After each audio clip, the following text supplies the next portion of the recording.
क्या आपको पता है आपका दिन रहस्यमय तरीके से लंबा हो रहा है, यानी धरती के दिन का समय विचित्र तरीके से बढ़ रहा है, जिसकी वजह वैज्ञानिकों को भी नहीं पता है। अगर ये हो रहा है तो बेहद भयावह स्थिति पैदा होगी, क्योंकि दुनिया भर के एटॉमिक क्लॉक से गणना करके यह बताया है कि पृथ्वी के दिन का समय रहस्यमय तरीके से बढ़ रहा है। इससे न सिर्फ हमारे समय की कैलकुलेशन पर असर पड़ेगा, बल्कि GPS, नेविगेशन और संचार संबंधी कई अन्य तकनीकों में भी दिक्कत आएगी। धरती के दिन की गणना उसकी धुरी पर लगने वाले चक्कर से होती आई है, लेकिन धरती की अपनी दूरी पर घूमने की गति लगातार बढ़ रही है। पिछले कुछ दशकों से हमारे दिन की लंबाई छोटी हो रही थी। जून 2022 में सबसे छोटे दिन का रिकॉर्ड भी दर्ज किया गया, यानी पिछली आधी सदी में यह सबसे छोटा दिन था। लेकिन साल 2020 के बाद और इस रिकॉर्ड के गठन के बाद अब धरती की गति धीमी हो रही है, दिन लंबे हो रहे हैं। इसकी वजह वैज्ञानिकों को पता नहीं है। हमारी फोन या घड़ियों में तो यही 24 घंटे का सटीक समय दिखा रहा है, लेकिन पृथ्वी के 24 घंटे में लगने वाला चक्कर अब कुछ समय ज्यादा ले रहा है। आमतौर पर यह बदलाव करोड़ों सालों में होता है,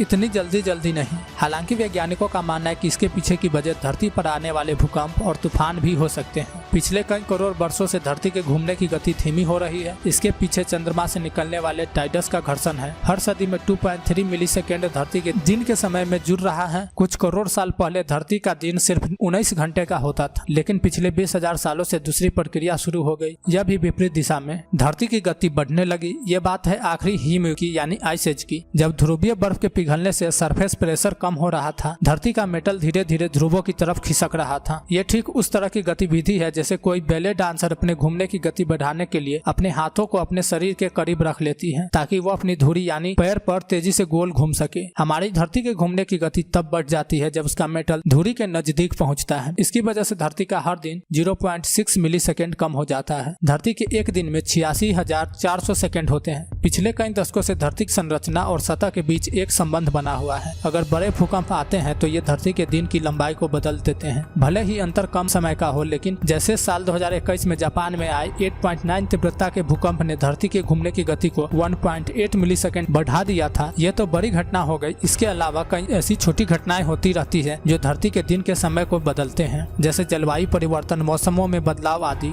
ये धरती के घूमने की गति को हर दिशा से प्रभावित करती है। हर 15 दिन या महीने में टाइडल साइकिल यानी लहरों की गति भारी मात्रा में ग्रह के चारों ओर मूवमेंट करती है। इनकी वजह से पृथ्वी के दिन का समय कम या ज्यादा होता है। समुद्र की लहरों की वजह से होने वाले बदलाव आमतौर पर 18.6 वर्षों में एक बार होता है। आज के समय में सबसे ज्यादा असर पड़ता है वायुमंडल के मूवमेंट का। सबसे ज्यादा असर धरती की गति पर पड़ता है। इसके अलावा बर्फबारी, बारिश, जमीन से पानी निकलना, ये चीजें भी धरती की गति पर असर डालती है। वर्ष 1960 से अब तक धरती पर मौजूद रेडियो टेलीस्कोप ग्रहों के चारों तरफ मौजूद क्वासर और अन्य अंतरिक्षीय वस्तुओं की गणना से धरती के घूमने की गति का पता लगाते आ रहे हैं। इन रेडियो टेलीस्कोप और एटॉमिक घड़ी के आंकड़ों से पता चला है कि पिछले कुछ सालों से धरती के दिन का समय कम हो रहा था, लेकिन रोटेशन में इतना बदलाव आता है कि वैज्ञानिक कई बार धोखा खा जाते हैं। 29 जून 2022 को सबसे छोटा दिन होने के बावजूद साल 2020 के बाद धरती के घूमने की ट्रेजेक्टरी में समय बढ़ा है। यह बदलाव पिछले 50 सालों में कभी नहीं देखा गया था। अभी तक इस बदलाव की सही और सटीक वजह का पता नहीं चल पाया है। ये मौसम में परिवर्तन की वजह से हो सकती है, या फिर ला नीना इवेंट्स की वजह से। बर्फ की चादरें लगातार पिघल रही है, या फिर टोंगा ज्वालामुखी के विस्फोट की वजह से वायुमंडल में आया बदलाव भी वजह हो सकता है। वर्तमान समय के बदलाव को लेकर पहले चैंडलर बोवल को वजह बताया जा रहा था। यह हर 430 दिन में होता था, लेकिन रेडियो टेलीस्कोप की जांच से पता चला है कि चैंडलर बोवल खत्म हो चुका है। एक आखिरी संभावना ये बनती है कि धरती के अंदर या बाहर कुछ बेहद खास बदलाव न हुआ हो जो समझ में नहीं आ रहा है। ये लंबे समय के टाइडल इफेक्ट की वजह से भी हो सकता है कि एक बदलाव हो। धरती के घूमने की दर की वजह से कई तरह की आधुनिक एप्लीकेशन काम करते हैं, जैसे GPS, नेविगेशन सिस्टम। धरती का घूमना बदला कि इनकी प्रणाली में दिक्कत आने लगेगी। हर कुछ साल पर समय की जानकारी रखने वालों को लीप सेकेंड जोड़ना पड़ेगा, ताकि वो धरती की गति के साथ सामंजस्य बिठा सके। अगर धरती और लंबे दिनों की ओर बढ़ेगी तो हमें निगेटिव लीड सेकेंड जोड़ना होगा।